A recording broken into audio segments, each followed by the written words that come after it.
All right. So she is she'll be with us. Like I said, there's some really cool stuff we'll be announcing very, very soon. And we are going to be introducing paid levels to this school community for greater access to more training, more materials. Good morning, Lori, where we're going to have some really cool things that, are going to go with this. There's always going to be a free level to the school, but we are going to be rolling out some really cool learning programs, and that will be happening in the next few months for, greater access to training about multiple things. And so I've been mapping out that stuff with her and by other people. So we'll be announcing that soon. There's so many people in this community. We're rolling. I mean, we just started the community in January, and we're almost at, I think we're right shy of 2,300 people in that community. So it's really rocking and rolling. We are, you know, dealing with a lot of cool people. Yeah, we're just right like 10 people shy of 2,300. And and we're like, okay, how do we Please be serve quiet. everybody better, more? Like, what do we do? So we've got some really cool things, and I don't want to say much because in case I change the structure of how we're going to do it, but there's going to be, a lot of cool things. That's all I'm going to say. I got to map them out. She's got them mapped out. Like Jen is the one that anchors my ideas into reality. So, and my other people, I've got people that do that for me as well, who help me pull my ideas out of the sky and anchor them into this dimension. But one of the my favorite things that I absolutely, right, Deborah, like totally, and this is kind of where I was going with that, is that when you run a business, you look at yourself and you get really clear picture, honestly, without filters of grandeur, and you say, well, what kind of people compliment me? Really knowing yourself, and then going and um, looking in the mirror, and then understanding who you are, and then what kind of people compliment you, and you surround yourself with people like that. And it's the same thing if you've got a network marketing business. When you enroll people, who when you enroll people in bringing them in as a team member, they should complement your personality.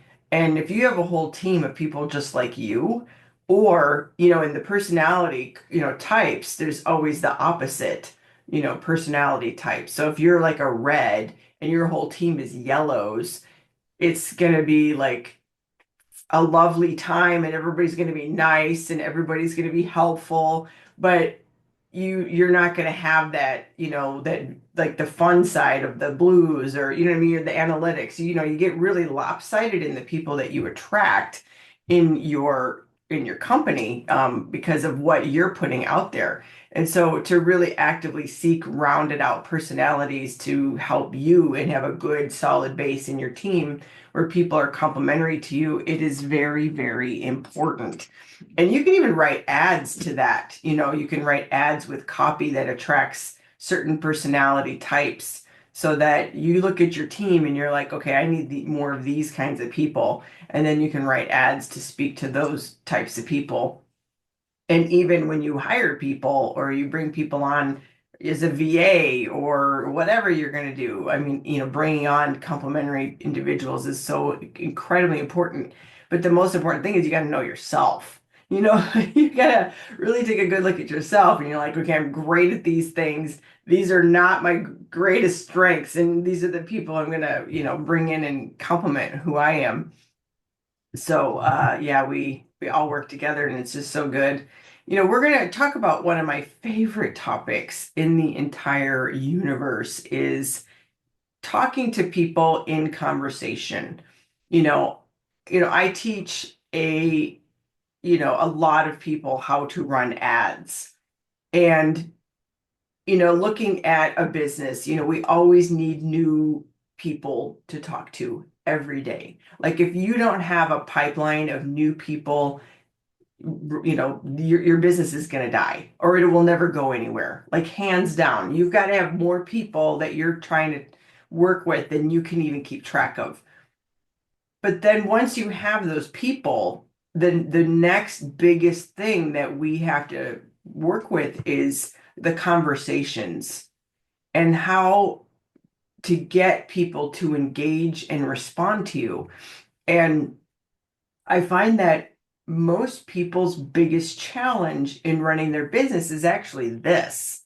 It is absolutely this over anything, 100% Ruth self, and I look at people that I coach in my private coaching programs, and it's almost always this. That is the greatest thing that holds people back. People think that the main thing that holds them back is having prospects. And then we get these prospects flowing in, and they've got 5, 10 people a day minimal that they've got in coming in off their ads, even at a low budget. And then the next thing is we find out how good or not are they at communicating. And this is where the rubber hits the road. This is one of those skills that you will forever be developing, forever. I was talking to one of my team members who does a lot of training and working with conversations and stuff like that with people.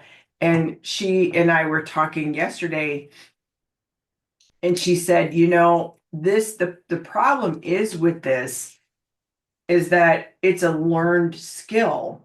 And let me see what she said. We were going back and forth.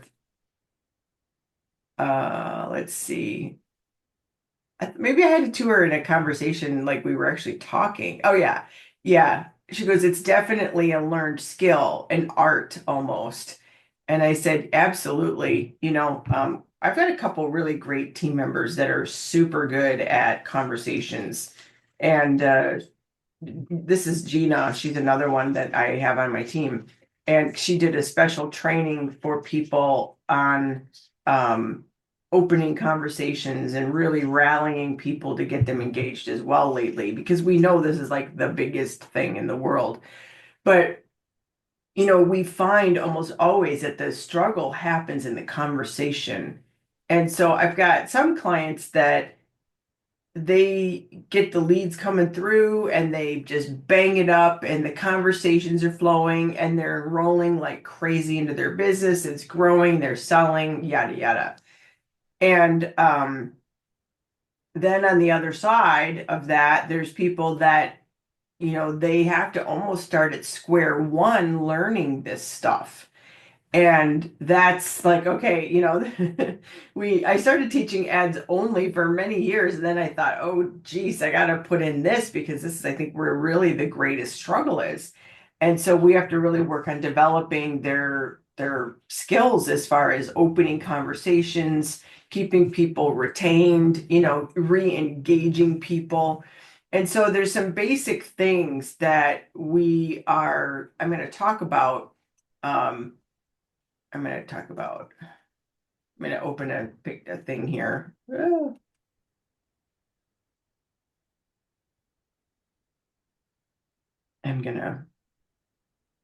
Let's go in here. All right.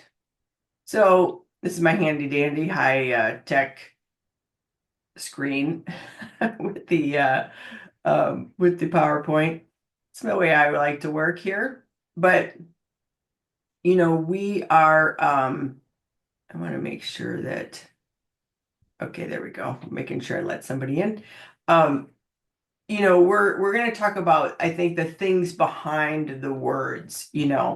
There's so many scripts out there and there that you could use and you can copy from or things like that. But there's things I think this it's simple that way. There's other things that are driving behind the issues of having conversations, getting ghosted, getting objections and not overall seeing engagement. And So we're going to get into those things. What are the biggest things that are causing these issues? So I'm going to make this a little bit bigger. So I'm going to say it's the the skills beyond the words. Okay, because that is a fact. So one thing that I found more than anything is the first thing that people um, I think are not kicking into gear enough is excitement. Excitement in their communication. So what I mean by that is when the emails go out, the texts go out, doing the Facebook Lives, sending out videos, doing Zooms, everything is flat. Things are very, very flat. And that is, yes, there will be. If for a time, for a time it will be available. People are sending out their texts and their emails, and I look at it and I'm like, this is fine in the words, but there's no energy or excitement around this communication. And if I read it, it would be like reading an encyclopedia, you know. And it's hold on, I've got to had a thought. I'm just I've got a thought. Something else I want to talk to you about. I got to make sure I put that because I remember things and then I forget things. But the communication is flat. And when you are presenting, or whether you're texting or whatever, you're even emailing, you have to write in a way or speak in a way that is like you almost feel like you're over the top. Because when it comes through on the other end, on the receiving end, it's actually normal. So, especially when you're presenting, you can see this. It's perceived through the texts and the emails and the presentations. But when you are recording a presentation or you're giving one, it is really, really important. How many of you are going back and watching your presentations or listening to recordings of conversations you've had with prospects? How many of you are doing that? You're actually going back and watching yourself. You will see this. Nobody is. Nobody wants to see themselves. It's like one of those things that people don't like to drop in the chat. There will I'm just curious about that because it's really something that people are like, I don't want to hear myself. I don't like to hear the way I talk or whatever it is. But it is extremely important to watch yourself or go back and listen to yourself because most of the time you'll listen and be like, wow, that was really flat, or I'm monotone, or like you're not it's not there's not captivation in the conversation. So critical to go back and watch what you put out there and audit yourself. I think it's really important to do that. Yeah, that's exactly 100%. I'm looking in the chat and that's what everybody's saying. Yeah, Deborah does watch it. No, don't like to hear myself talk. Tammy does. Yeah, she listens. um Yes, Tammy, she says it's especially helpful if you're not a blue, an extrovert, right? You don't realize how dull you are. And you could feel it maybe inside your body how, like, you might feel excited, but it's not coming across in the words that you're saying or the expression. And then the other thing is people get nervous when they're presenting or talking and it gets flat. I remember I've seen people in my life, like my dad and myself, we're very introverted. And more of the analytical type, and I'm a driver type, and he was pure analytical. And then when we would get on a stage, it was like sparkles and unicorns. Like we had this alter personality, that we came on and presented with to the public. It was literally like we had an alternate personality. So another person, does anybody here know Big Al Schreider, Tom Schreider? He's been one of the original network marketing coaches, gurus for many decades. I mean, many, many decades. So Tom is this, like, you hear him on the audios and the videos, and you're like, this guy is like the coolest dude, and you see him even, we've seen him many times in person, and he's got audios that date back to the 1990s if you buy them. I mean, they're so old. Like they're so old.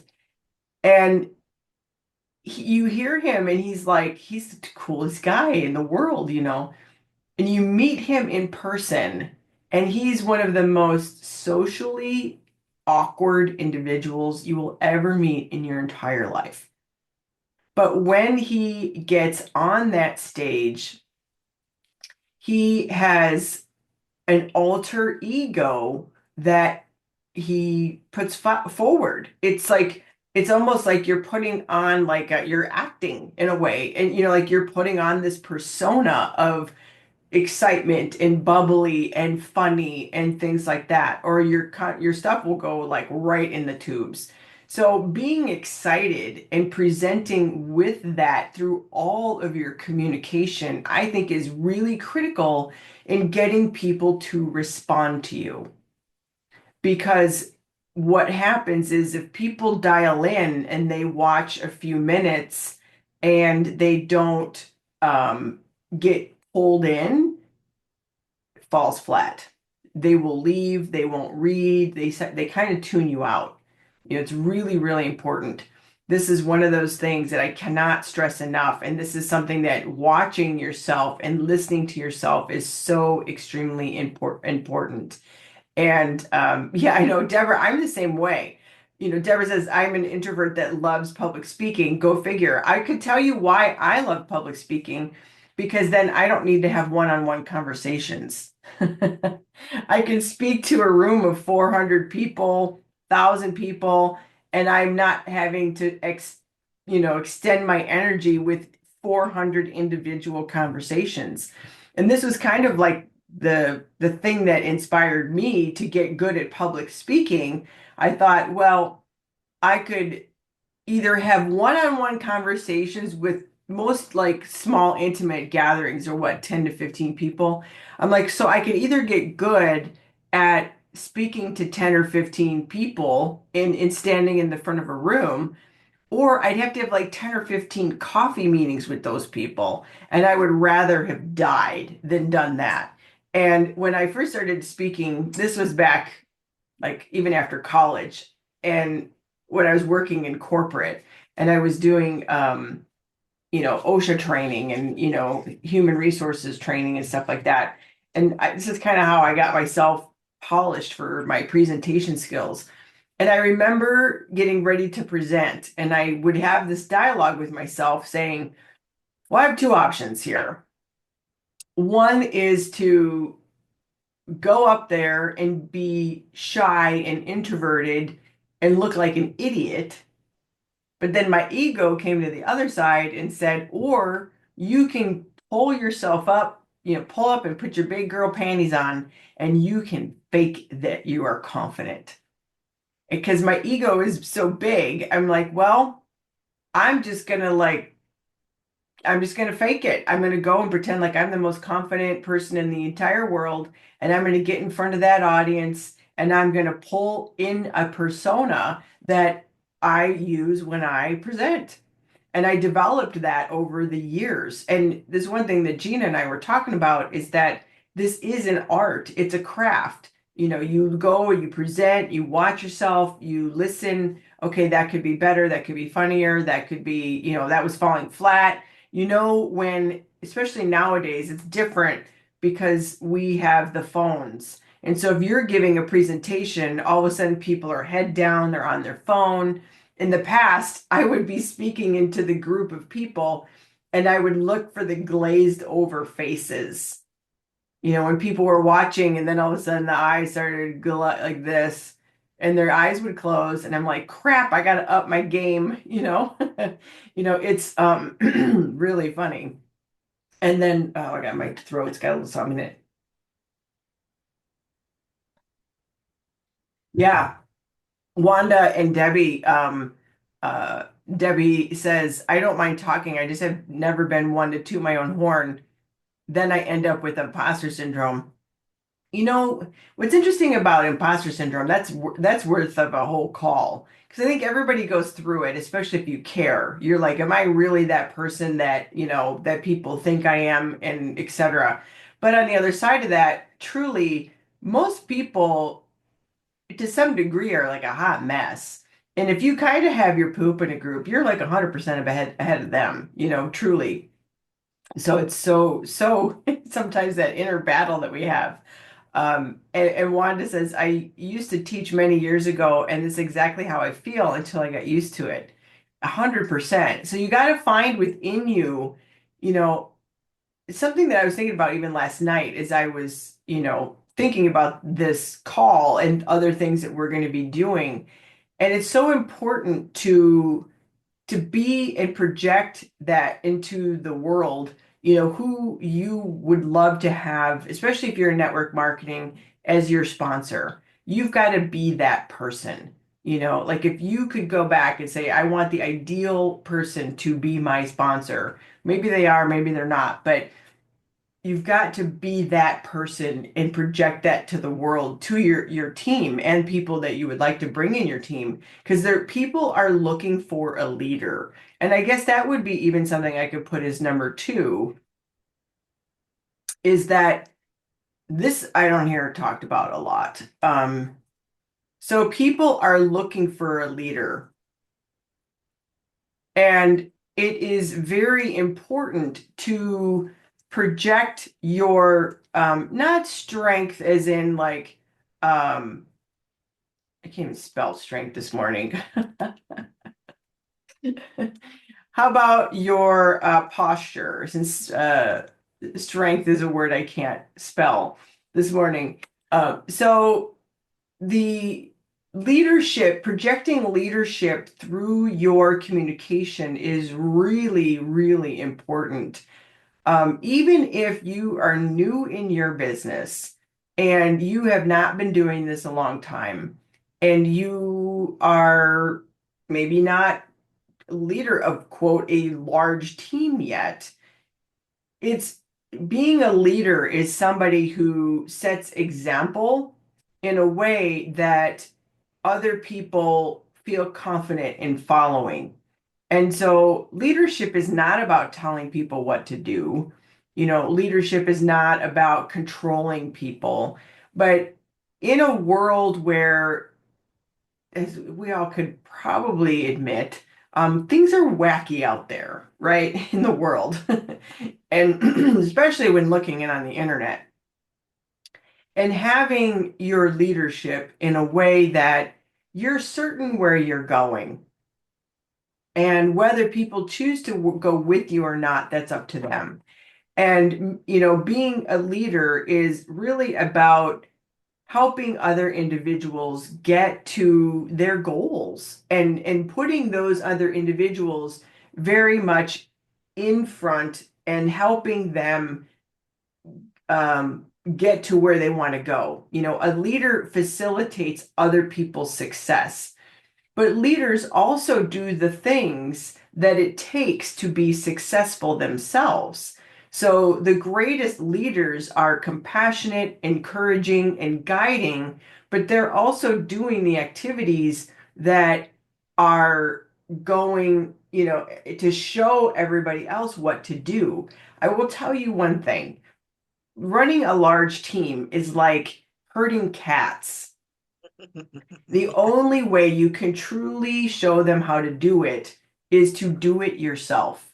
Mhm. Leadership is not telling your team what to do. or guiding or micromanaging or giving them lots of videos to follow, to watch and do. Leadership is about, encouraging, putting them first, helping them achieve their goals, but then also doing those activities that it takes to get there versus being a dictator. It's like a lead by example. It's so cheesy, but it is so true. In my own team, for many years, we once most companies have like a rank that's like the leadership, first leadership rank.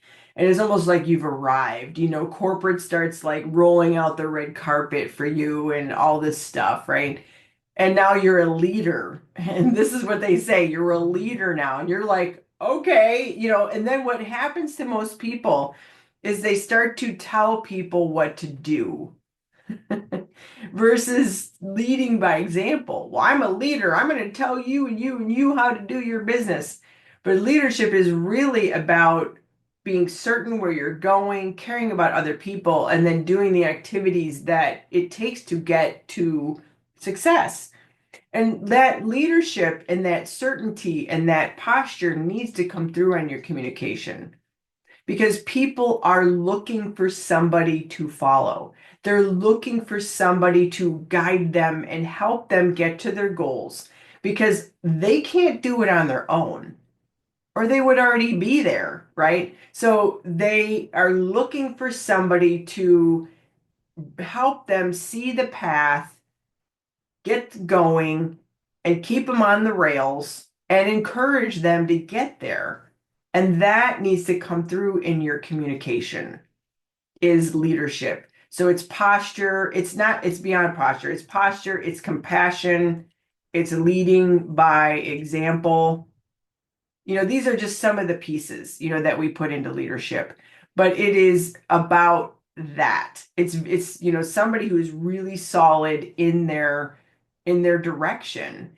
And people are looking for leaders these days. Everybody and their brother on the internet says that they're such a ranking person or they've made this much money and true authentic leadership is not about that.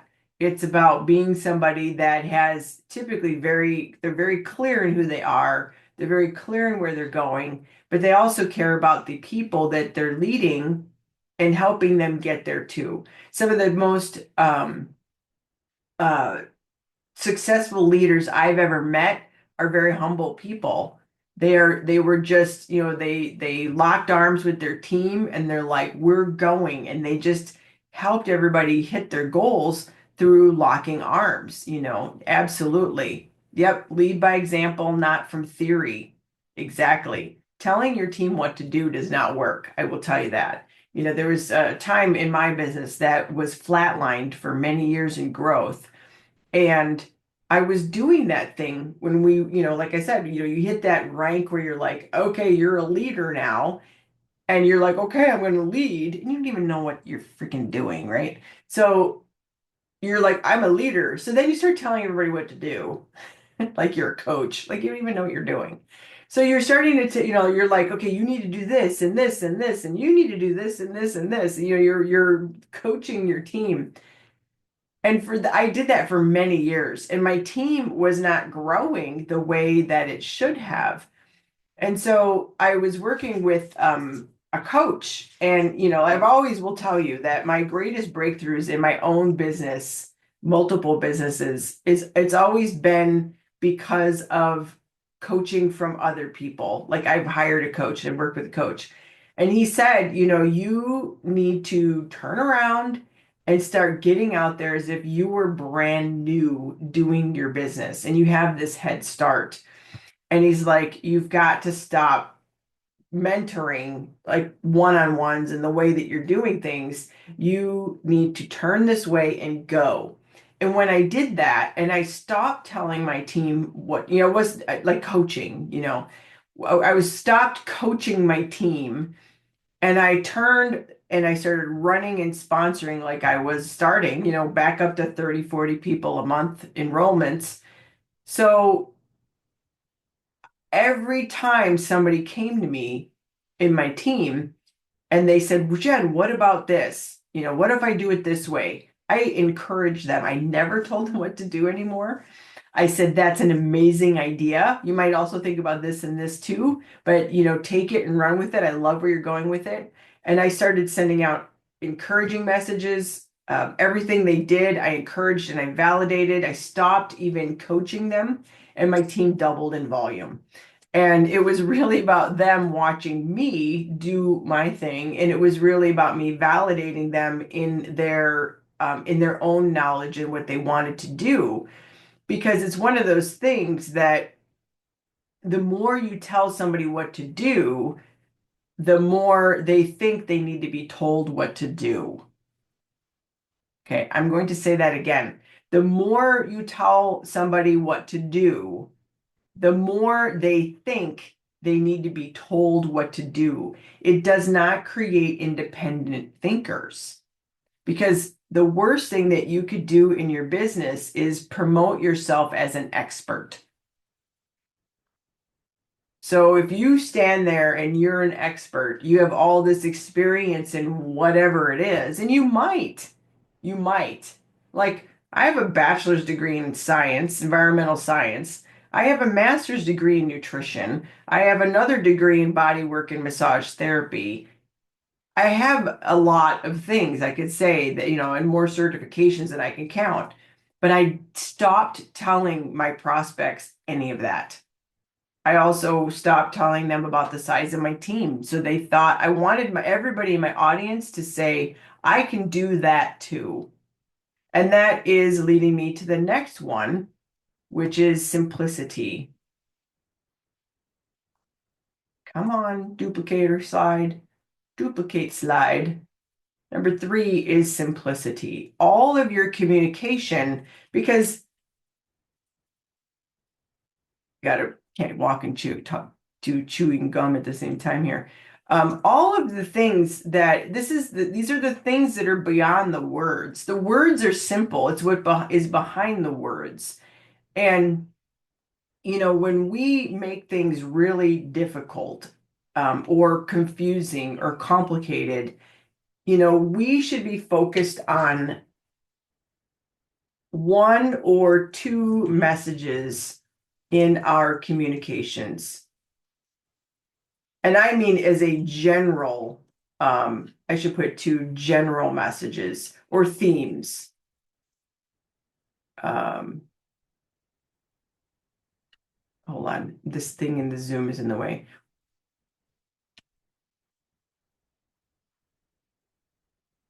There we go.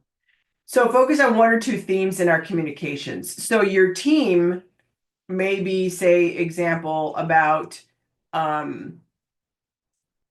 let's say like, get to the first 500. That could be your overlighting theme for your team. Your overlighting theme for the team could be, lift up and rank up. Like you have an overlighting theme of simplicity. A lot of teams, it's like get to, show them to get to. Like you have an overlighting theme of your business. Because what often happens, very often, is that people look at your business and the presentations are overwhelming. The text is overwhelming. So the simplicity, it has to come through in the overlighting theme that you're consistently projecting through your communication, but also your communication itself needs to be simplified. 100%. So if I take something like, let me look here in the chat. I want to run and do this example. Oh, hold on, Wanda. I'll come back and look at some of these questions. So we write things in a way, especially if you're more of an analytical personality. It's really important to go back in what you look at and make sure it is simple and clear. When you're writing a text, one question or one concept in the text. Nothing else. You may be tempted to say, we got this going on, we got that going on, and don't forget about the sale, and this is your last day for enrollment, and this, you can't do that. You have to pick one thing, one action you want them to take in through the text. The email should have one call to action, one topic throughout the entire email. The presentations that you give everything in there should be so simple and easy to understand that when they leave, they know that the best choice is for them to join your team or to buy your product. Like, it's got to be brought down so simple. And for the analytics, you should probably take your presentation and quarter it, because you often will say too much. I know, because I'm that person. So if we look at, something that we have, this is actually an app that I use called Hemingway, and I will take some of my stuff that I write and I will drop it in here to see what grade level my stuff is being written at, because it's really important to make sure that your stuff is a reading level of a fourth grader. 100%. So if I take this, I'm going to just copy and paste something of mine here.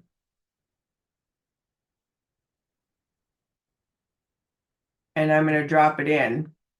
This is at a fifth grade reading level. So that's fine, fourth or fifth grade. I typically like it to be at a fourth grade level. Sometimes it's fifth, it's fine. No ever circumstance should it be over a fifth grade reading level.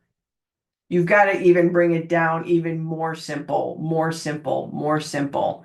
So this is something that a video script that I'm doing. And so the this one, let's see, use of passive words. Some of these sentences are hard to read. So like you can fix these things to make it even more simple. You go in and do this. So this is what I use. I use Hemingway, and it tells me my grade level of reading. You can also do this through you can kind of use ChatGPT to write at a certain grade level. The problem is it doesn't always like listen. Because I will take something like I'll run it through and be like, simplify this, clarify my points, make it so it's super easy to read. And then I put it in Hemingway and it's still not a fourth grade reading level. So it's not always something you can rely on. If you're having a difficult time with writing, you're writing, say, a text, and you are going to put it out into the universe. Oh, I hope that, trying to think if I've got the text from this morning that I texted out. I don't know if I can get in here. And you can run it through and see like how difficult is it to read. You can ask ChatGPT that, analyze this and tell me, is this something that is easy to read, or how would you improve this in order to to make it better and easier to read. So let me get in here so I can show you guys this text that I sent this morning, and I will show you how we do it, because it has to be simple. It has to be simple. Okay, let me go see here if I can see this.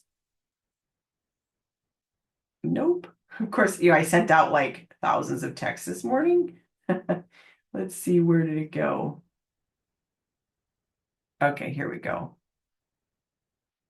So here's an example of new slide. I'm kind of showing you in this, and you saw it this morning, most likely. Ugh, did not come through in the right. Pasting it does not look good. Hold on, let me see if I can. I think I'm going to just copy and paste this with a. Let me do this. All right. I want it to copy and paste in a way that you can see it good. Okay, hold on a second. I just want to black out somebody's name so their personal information isn't out there. Okay, there we go. All right, so now I'm going to show you. So here is an example of a text, right? So it's got the energy in there, right? Simplicity. It's like easy to read, right? And it's got some emojis to brighten up the eye flow, right? So it's got that. It's also got posturing in here. Hurry, we're starting soon. It's the last day of April. Spring is a time of growth in your business. Let's go. If you've got prospects that not not replying to your messages. Sometimes when I write things really late at night, there's typos. No show for appointments, and you're about to send out a search and rescue party to find them, then today's school. My finger likes to go to the K instead of the L at the end, school. I make this typo like once a day. I'm not kidding. So topics, prospects not responding to you. Let's fix that. Jen Ashby and I, which she's sick with strep, are going to lay down the framework to getting people to respond and keep them engaged. So, it's very clear, it's very directive in that nature. Now, what I could do with this is to take it over to, I'm going to copy it, and I'm going to put it in Hemingway. It'll probably say you don't know how to type. And you can look here, it's a grade 3 level, which is perfect. That's actually extremely good. And I didn't even run it through this, which is super good. So you have, something that is very simple to consume. Just making this so it's a little bit easier. There we go.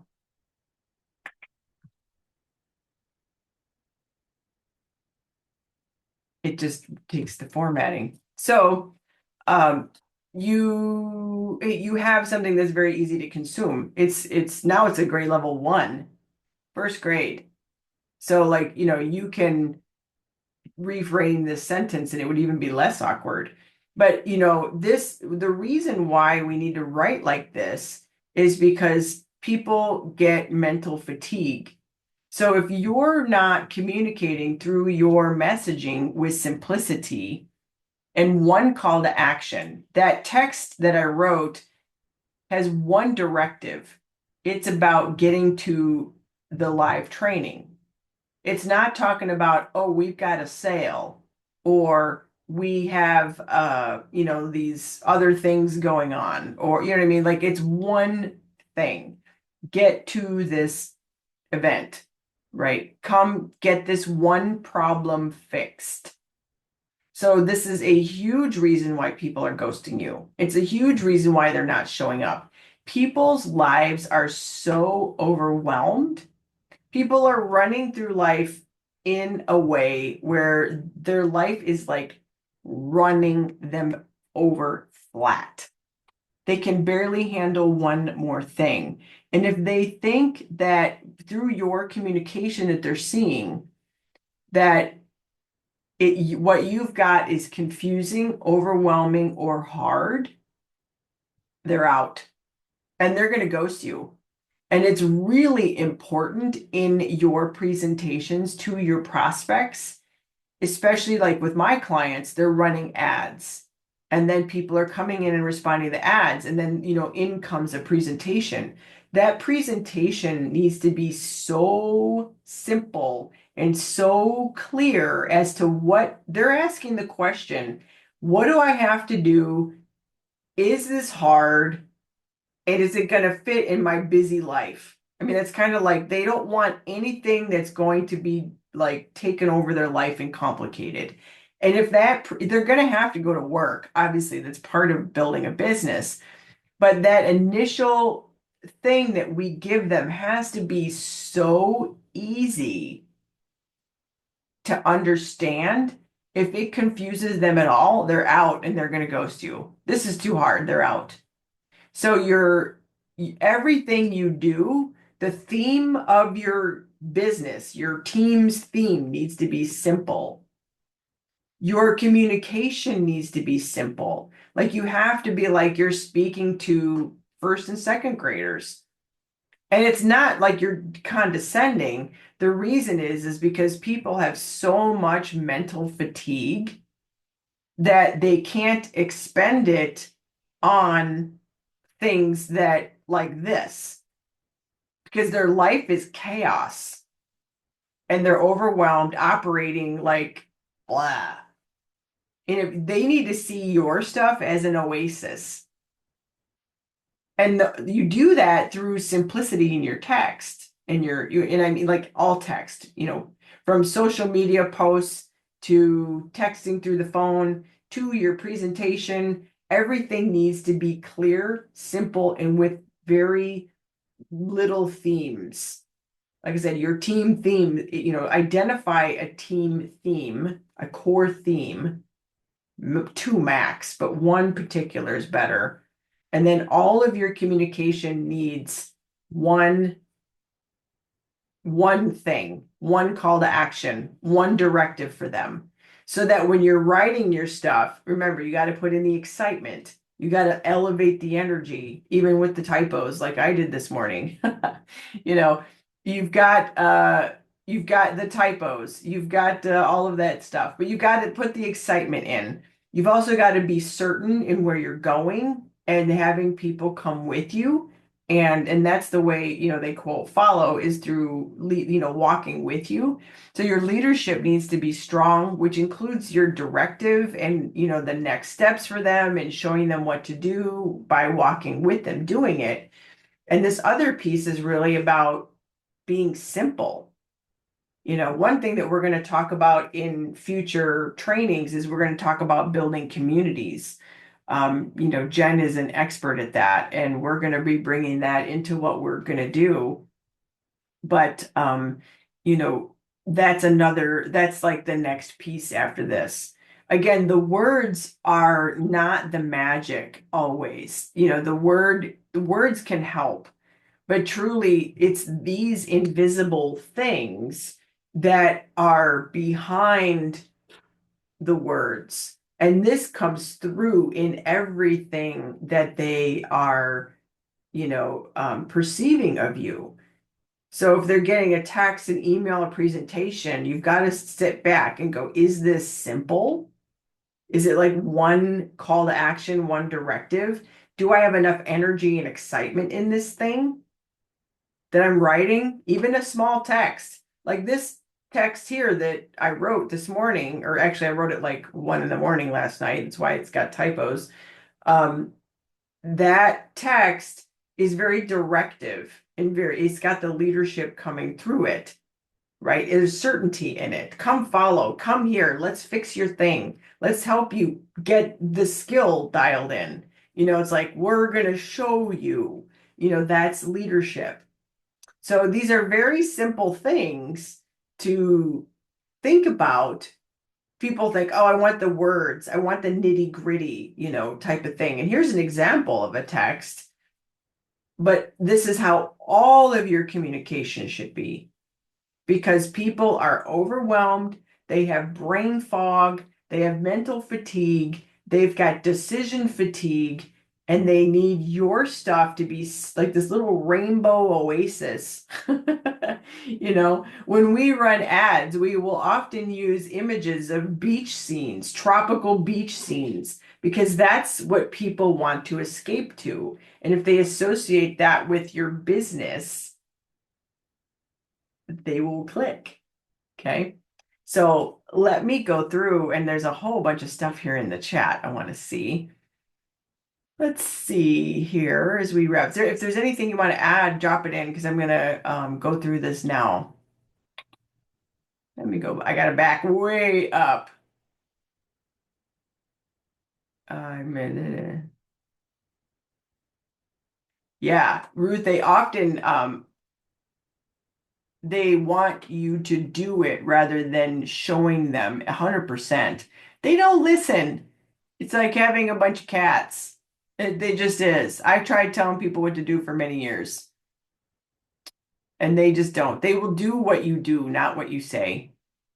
Lead by example, 100%. Wanda, speaking leadership in order to engage with my people about my business. I want to do a presentation. My question is that, is it better to do a presentation by Facebook or Zooming? Wanda, I would record that presentation in Zoom, do it live, and then send it out as a recording. And then you can continue to do live presentations, but always have that recording and see if you can get them to watch it first. But Zoom will give you the recording.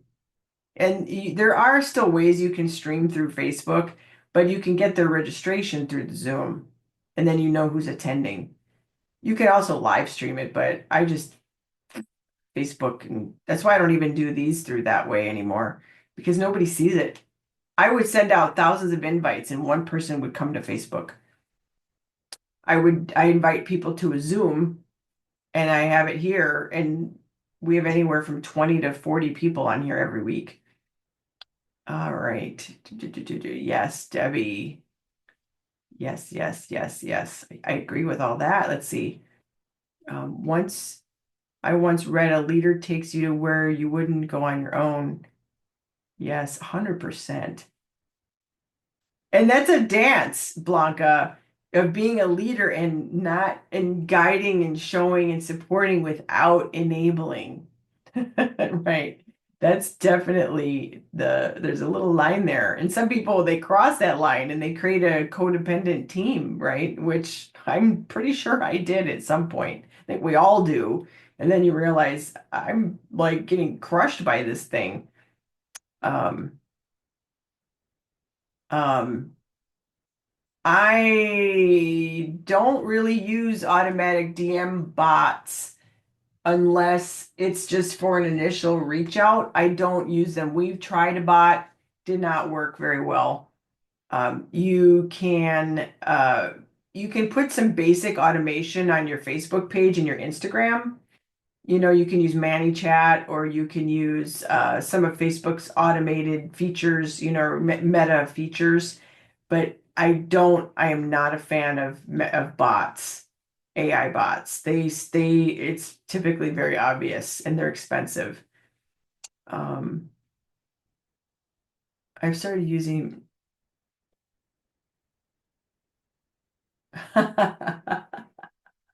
Ruth, what are you talking about? I'm a type that makes you human and not a When bot. River sends out my newsletter, if it says Yeah. it's River, people open my emails. And so I have Chat GPT write it as if River, and I always have a picture of River up there because he's adorable. And he introduces all the new stuff that's coming out in Scentsy for me. And And are it's people love it? people are loving getting emails from River.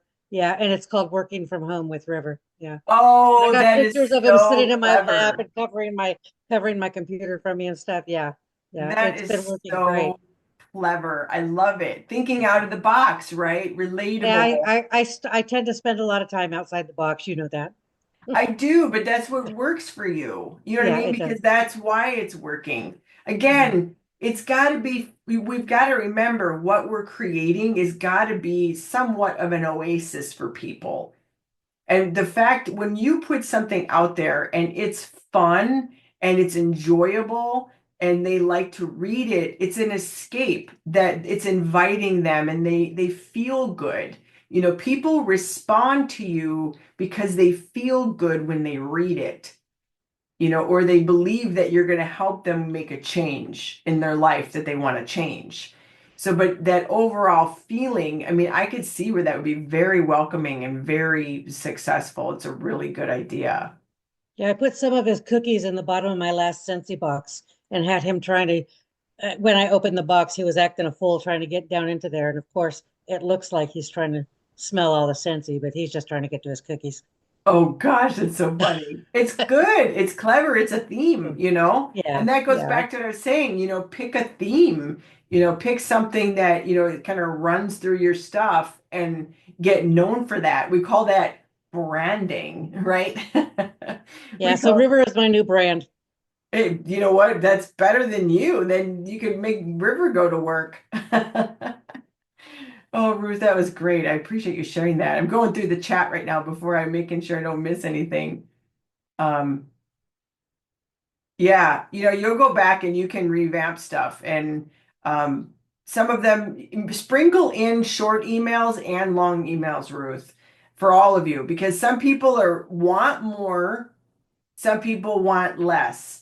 So if your email follow-ups, you should minimally have 30 of them. Have some shorter and longer, and then you can go back in and look at the open rate and see which ones are getting the most click-through and open rates. But I would make some short, some long. I'd sprinkle them in together because not everybody wants short because they want more, and not everybody wants long. So I would, put the both of them in there. Hey, Judy. Good morning. I'm looking here. Good morning. It's early here. Yeah, we're just about wrapping up here I too. know. I'm gonna get in on the replays and get my life together here. That's okay. I'm just glad you're here. I don't know if you heard that Ruth is using her follow-ups are coming from her dog River. And so I heard. isn't that awesome? Yeah, I just learned something about TikTok yesterday. I'm like, this is so fun, social media. I mean, so much you can do. It's really a limitation of our own mind, the Yeah. creativity that we can put out there and do, right? It's really all here, like, thinking out of the box, and getting, in a world of sameness and boringness and seriousness, again, like be that oasis. What can you do and what can you stand for? And keep it simple. Don't be complicated. Again, adding in the things, be excited, infuse that through all of your stuff, and demonstrate your leadership through however you want to do that. But like I said, these are the reasons why, like the invisible reasons why people don't respond because they see that it's complicated, they see the stuff is flat, it's really boring, and they're like, the one thing I was going to add, and I didn't, I wanted to only keep it to 3 bullet points. But one other last thing I'll leave you with is make sure that when you're doing your texting and your emails, that it's not like promotional, that it's not like I get some texts from different companies. Here's one right here. Last call for cheesecake. It's like these keto cheesecakes. Still need a Mother's Day gifts? Get this free shipping on these flavors. Could you make this a little more human, please? In your marketing. Um, Here's another one that came through the other day. Um, I deleted a bunch of them. Look at your I always get them in here. Make sure that you just don't sound like Pitch Fest all the time. Okay. All right. Well, I've got to go. I got an appointment right now that I'm 2 minutes late for at the moment. Um, let's see here.